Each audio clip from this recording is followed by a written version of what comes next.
ہم کیوں باجوں سے ان شہداء کی شہادتوں کا مذاق اڑائیں؟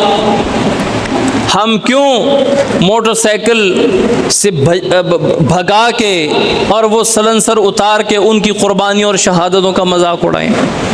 یہ بڑی نادانی ہے، بڑی بے وقوفی ہے کہ کرنا کیا چاہیے اور کر کیا رہے ہیں۔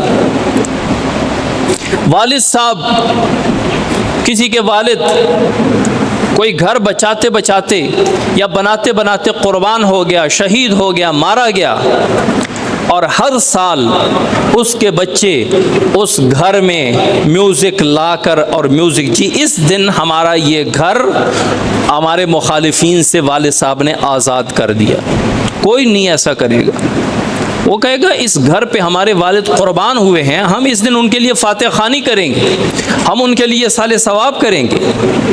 تو وہ میوزیکل پروگرام نہیں کریں گے، ہم وہی کر رہے ہیں۔ ہمارے آباء و اجداد نے اپنی جانوں کی قربانی دے کر اس پاکستان جیسے پاک ملک کو ہمارے حوالے کر دیا، اور ہم اس میں ڈانس، ناچ، گانے اور باجے وغیرہ بجا کر ان کی قربانیوں کا ہر 14 اگست کو مذاق اڑاتے ہیں۔